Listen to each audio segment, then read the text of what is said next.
I'm never getting my security deposit back. Honestly, traumatizing. Literally, my car could be on fire and I'll be like, oh, it's a new beginning. I'm obsessed with hand sanitizer. I forgot the question. I'm not gonna lie. Okay. Hey guys, welcome back to my channel. So today we're gonna be doing a Q&A. I asked everybody to ask me questions over on Instagram. So if you guys wanna hang out, let's hang out and get to know me a little more. Got tons of questions and I'm just gonna answer the most frequently asked questions. Starting off is, where is your hometown? I am originally from Tempe/Phoenix, Arizona. I moved out to LA about 2 years ago. What do you love most about being an influencer? It would definitely be the community that I'm in. I love the beauty community. Every retail makeup job that I've ever worked, I've always loved being in the beauty industry. Also, working with brands that I never thought I'd be able to work with, and to me it just blows my mind. It's just so crazy, girl, because the way that I grew up is completely different than the life that I'm living right now, but I always knew, girl, I always knew I was gonna be different. Me and my family, I was always called spoiled. I saw the vision for my life and I knew where I wanted to go. I didn't know how I was gonna get there. I just always had faith in the universe, or whatever you wanna believe, like higher power, that I was gonna be there somehow, and girl, it happened. Coming from where I came from to be right here today is wild.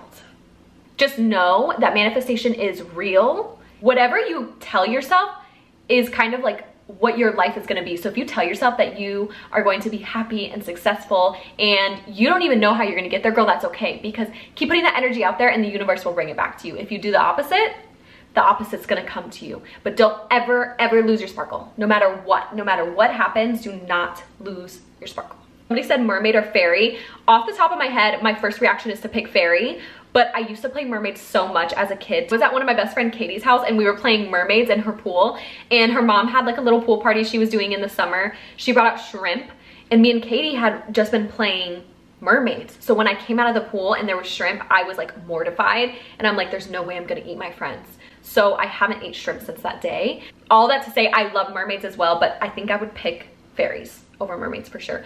Also, like, getting deep into that stuff, like real mermaids and like sirens and stuff, is low-key scary. Like, I watch some of those videos and I get like the chills on my body because I'm like, oh my gosh, this is like scary. They look scary. The music they put behind it, like on the TikToks, I'm just like, oh hell no, girl. 3 things you'd bring to an island if you were stranded. Now, they didn't specify beauty, but I'm just gonna assume beauty. I know this one off the top of my head. I would bring a Falscara bond, eyelashes, and a lip mask. The Lawless lip mask, and I swear I'd be good. If I had my lash extensions on and my lip balm, literally, what else could I ask for? Like, best piece of advice. A few years ago, somebody told me this: if you don't do it now, you're never gonna do it. And that has stuck with me for so long. I kind of apply that to like my everyday routine. Think of something in your head right now and then say that after it. If you don't do it now, you never will. I guarantee you're gonna do it. I promise you. That's my best piece of advice. The next question is something we don't know about you. Something you guys don't know about me, or maybe you do. I don't think I've ever talked about this, but I actually have a metaphobia. Well, okay, listen, I'm manifesting that I don't have it anymore, so we're not gonna say that. Trigger warning, if you guys are scared of vomiting or throwing up, that's what I'll be talking about. I have a metaphobia. I've had it for a long time. I would say probably like, when I first started noticing I have it was probably like 5-ish years ago, and completely ruled my life.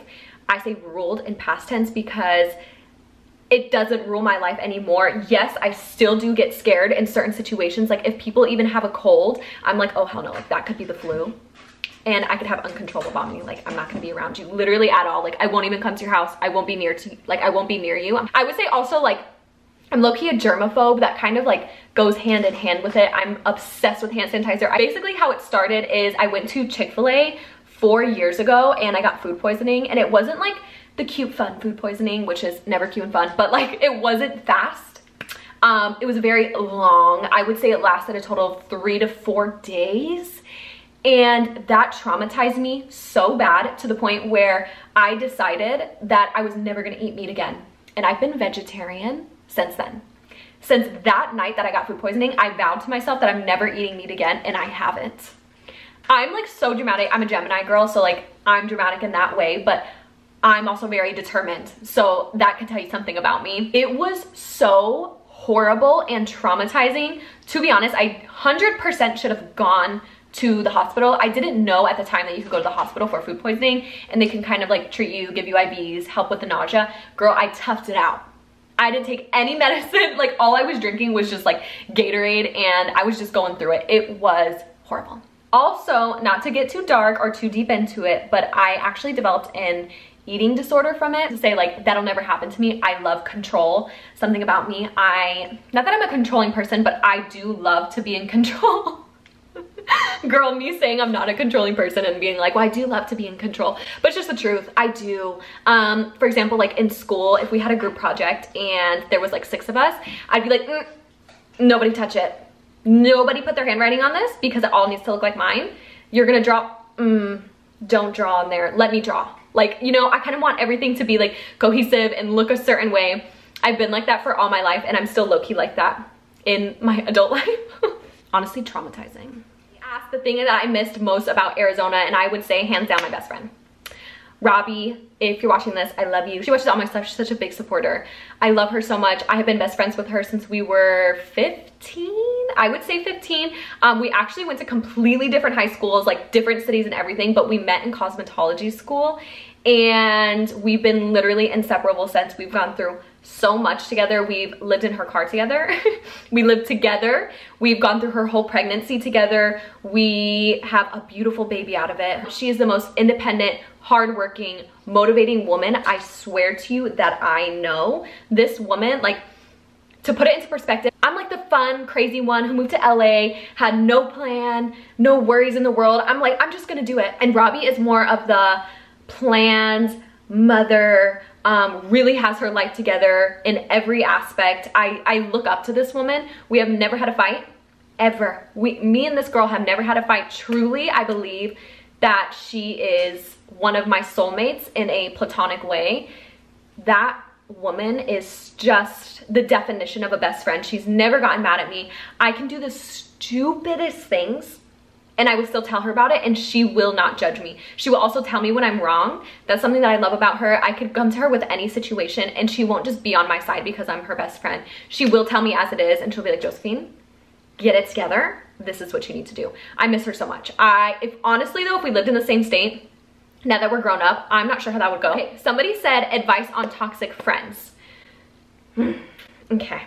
I am a girl's girl. I feel like I radiate that energy. A lot of people tell me that, which I love so much because truly I am. I think girlhood is so beautiful and there's nothing like having a girl best friend to the point where I just want everyone to be, I want all the girls to be my friends. I'm not gonna lie. In that regard, it's really easy for me to see over some toxic traits of friends and I have learned that the hard way. I just recently went through a friend breakup, whatever you want to call it, last year, and that really opened my eyes to a lot. And I would say my best piece of advice is to let people be who they are. Don't do anything. Just sit back, let people be who they are and act accordingly. There's nothing you need to do. I'm telling you right now, if you're a good person, good things will come to you. You do not have to search for them. You do not have to work hard for it. It's just gonna come to you. And you just kind of have to trust in the universe that things are happening the way that they're supposed to be. So if you have a so-called best friend and stuff's hitting the fan and it's not going the way that you thought it was gonna go and you're realizing things about this person, like just let them be who they are. Do not blame yourself. It's not you. If you're a good person, it's not your problem. Something about me, I will never force a person to be in my life, no matter how much I love them, no matter how much I care about them. That's just them showing their true colors. So let them be who they are and walk away or act accordingly, however you need to react. Next question is relationship advice. Girl, I am not a therapist and I don't even know if you should take this advice. During a relationship, getting to know somebody, that sort of like, you know, just relationship dynamics. I used to think communication was key, which I highly believe in. I love communication. I personally over communicate so that way my partner or friends never have any room for miscommunication. Like they will always understand where I'm coming from first. So if anybody else steps to them with a piece of information, they'll be like, nope, Josephine already told me this. I know where my head's at. I'm good. Like you literally didn't tell me anything new, sort of vibe. But I've also come to realize what is just as important is comprehension. Girl, you can communicate as much as you want, but if the other person is not comprehending where you're coming from, either because they just don't have the capacity right now or they don't want to, it won't work. You need both. You need communication and comprehension from both ends. And I truly believe that you will have a beautiful relationship. It was like a body piercing place that was calling me because I left one of my nose studs there. And I'm like, girl, I don't even live in Arizona anymore. I'm not sure what you want to do with it, but do something with it. I wrote down, settle until someone comes along and adds value to your life from being single. You know, I think we all know how hard it is to rebuild yourself after something like a breakup, something traumatizing, situationship, whatever it is, and to finally have like peace of mind in yourself and confidence and, you know, build all that back, because, you know, after something goes bad with like a partner, the glow up is real. I feel like I feel us girls go crazy. Like we start going to the gym, we change our hair, we buy new clothes, we start hanging out with friends, posting cute pictures. Like I think we really like glow during that time. I think there's nothing more beautiful than a woman coming into her own after a toxic relationship. And I know how hard it is to get yourself back from that. So I would say do not settle until somebody comes along in your life that will add value to your single life. If that makes sense. Like, I feel like that sounds bad, but I mean, you know, you're so happy and comfortable and confident in your own body and the way you're living your life, your apartment, the food you're eating, your routine. You know, that person needs to come into your life and add value. But girl, we're talking flowers, we're talking dates, opening doors for you. Like that stuff is still so real. And I want you guys to understand that me as a person, I never lost sight of that. No matter how much I've been through with boys, I never lost sight of the fact that I know that there's still men out there like that. I think that's very important. Do not ever lose your sparkle as a person, no matter what happens to you. Know that there is good people out there and it will come to you when the time is right. Even if you want it to be now, do not go looking for these people. They will come into your life when the time is right and for a reason. I promise you that. When did you first get into makeup and realize that is what you wanted to do? I think I was in like 4th or 5th grade. I started wearing clear mascara because my dad actually wouldn't let me wear makeup. My mom, very supportive. Honestly, looking back on it now, my dad just wanted me to stay young forever. He wanted me to be his baby girl. You know, I'm his only daughter. So I can see why he was acting the way he was acting. He also knows that, well, in his mind, he thought that like maybe I wanted to wear makeup to bring boys' attention to me, but that wasn't it at all. I knew that I love makeup from a very young age. And I kind of felt really conflicted during that time because I'm like, my dad is like, doesn't want me to do this at all. And I was like a daddy's girl. So I'm like, I'm gonna do what he says sort of vibe. Also, you know, he was like the more strict one too. But so yeah, I was kind of conflicted. Like, what is it that I really like want to do? But girl, like, I've always been into like the beauty like scene. I've been dyeing my hair since I was really young. My natural hair is blonde, so I would dye the underneath of it brown or black. Do you guys remember when that was the move? Somebody asked, will you be red and pink forever? Do you ever think about going back to your natural hair color? The answer is yes, girl. I think about it all the time. Recently, you guys know that I have breakage in my hair that I've been trying to nurture, and to be honest, it's going really good. I can see it coming back to life. I did start using heat again, but I started using a heat protectant. I really think that the Pureology shampoo and conditioner is changing my life, the Strength Cure one. Yes, I think about going back all the time just because, I mean, you guys can see how much my roots have grown out just because I've been debating, like, do I want to rebleach them? Like, what's the vibe that I'm going for? I think about going blonde a lot. 100%, it would be way less maintenance. You guys, having red hair, not only red hair, but red and pink hair is so much maintenance.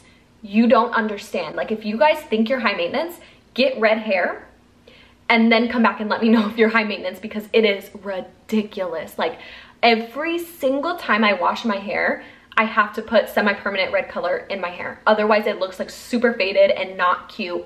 I'm never getting my security deposit back. I'll tell you that right now. It is stained pink and it's never coming out, no matter if I use bleach, it doesn't matter what kind of cleaning products I use. It's a pink shower now. Yeah, it's kind of a mess. Going swimming, can't do it. Go back to my natural hair color, maybe blonde, just so I can wash my hair every day and not worry about, is it gonna stain my nails? Can I have white on my nails? No, because it'll be pink. Like, there's so many things I can't do because of my red hair that I think about it often going back, especially now that I'm getting older. I'm 24, girl, not that old, but as I'm maturing, I'm starting to think about it more. I've had this hair color for 3 years, but on the other hand, it's my brand. Like, literally, it's my brand. People know me from it. I get recognized all the time. I love the community that I have. If you couldn't live in Cali or Arizona, where would you live? And I would live outside of the US. Don't know where that would be, but 100% I think I would live outside of the United States. Just how do you stay positive around negative people love your content? Thank you, babe. Well, I am just naturally a positive person. I feel like that's such an annoying answer because it's like, okay, well, how do you be positive? But I don't know what to tell you guys besides the fact that like, I just am like this. Like, I'm really just like this. Luckily, I have not got a lot of hate on the internet, and you guys really like, you know, like my personality and my presence, and I feel like my good vibes kind of like radiate through the screen. It's crazy too because I mean, I knew I was a positive person. Like, I always see the glass half full. If there's like, literally my car could be on fire and I'll be like, oh, it's a new beginning. I will always see the bright side in situations. It's something I love so much about myself because I can be around people and maybe like they're having a bad day and I can really bring them up. I love that about myself. I had a friend tell me once, like, Josie, like, you literally wake up happy. Like, what is wrong with you? It's annoying. And I'm like, I don't know what to tell you. I'm always happy. It's really hard to get me down. And to be honest, if you do get me down, there's an issue. I would say really just remember, life is truly what you make it. If you are sad, you're gonna have a bad day. You're gonna have a sad day and things are gonna start happening to make you be like, oh, see, another thing. Oh, my tire's flat. But if you wake up and tell yourself positive thoughts and have positive thoughts throughout the day and start looking at life through a positive point of view, I promise your life will change. The way you view things, the way you handle situations, the way you present yourself. I genuinely could not imagine a life where I'm not positive. I wouldn't want to live it. I'm a happy girl. I'm a very, very happy girl. Somebody asked, do I want kids soon? And the answer to that is no. I'm 24. I feel like I'm still quite young and I have a lot of things that I want to accomplish. And also I know the type of life that I want to provide for my child and I am not there yet. The reason I'm so kind of like have high standards for myself and for my future kids is because of the way that I grew up. Not to knock my parents. My mom did the best she could. I love that woman. That woman is my rock, my best friend. So hardworking, loyal, independent, taught me everything I know about how I'm living now. My mom always tells me, she said, I'm so proud of you. I don't know how I did that. I don't know how I taught you that stuff, but I'm just so proud of you. And I love that woman. Right there, she's the definition of a mom, of a mother. The way that I grew up, I will never put my kids through that. They will never see the struggles that I saw. When I was younger, I would always play with toys with my friends. I would never imagine myself like married with kids. I would always picture myself like a high-rise apartment, all glass, fluffy rugs, candles, big TV. You know, I was sort of like, I've always envisioned that for my life. So kids were never really like on the forefront of my mind. But now that I'm getting older, I definitely do see it in my future. And but right now, no. Why did you move to LA and what is your favorite and least favorite thing? It actually wasn't my thought to move here, but I'm glad I did because it worked out really good for me. I actually knew it was gonna be good for me. On the drive here from Arizona, I got a email from Wet n Wild that they wanted to work with me and I'm like, okay, this is it. Like, this is the start of my influencer career. I am on the right path. This is literally the universe telling me. My least favorite thing about living here is the traffic. And the high prices of everything is so ridiculous. Like, girl, I went to go get a salad the other day. It was $18. Please tell me, would you guys pay $18 for a salad? Like, it's ridiculous. And people are so used to it. Like, smoothies are like $13. What is going on? Literally, why? My girlfriend Lexi, the one who asked me this question, actually, she lives like 4 miles away from me and it'll take me 40 minutes to get to her. Favorite thing is just the fact that it's LA. Like, sometimes I'll be driving and I'll be like, damn, like, I'm really out here living in Los Angeles. Like, this is a lot of people's dream and I'm really out here doing it. Sure, when I get older, I'm gonna look back on this time and be really proud of myself that I did it, especially knowing the rent prices here and the gas prices and the food prices, literally everything. It's sick. Is it hard being a beauty influencer, or like, you know, being on social media? And the answer to that is yes and no. I would say yes because it took me a while to gain my confidence. Actually, I was going through like a lot of stuff in all of my content creation years and I just recently got my confidence, so, which is so crazy because I know you guys are gonna be looking at me like, girl, shut up, like, you're so annoying, but it's so true. I used to be insecure about literally everything. So it was really hard for me to come on camera and try to act confident when I really wasn't. And actually it's really sad because I look back on videos and I see the very unconfident like shell of a person that I was, which is horrible to see. So that part is hard, like mentally. But overall, I think it's really fun. I think it's cool that I can literally sit here on the floor and talk to a lens as if you guys are actually here. Because of course to you guys, like I'm hanging out with you, you guys are like chilling. But to me, I'm truly alone in my apartment right now, and my cat, just speaking to a camera. Like it is kind of weird when you think about it, but I really love the fact that I have that sense of community with you guys, and I feel like I can be like friends with you guys and like we're chilling, you know? I forgot the question, I'm not gonna lie. That's the end of the video for today. I have tons more questions I can answer, so if you guys want to see a part 2, let me know. Also leave questions down below, I can answer them for you guys. Thank you for always being here for me. I will always be here for you guys too. I love you, and I'll see you in the next one.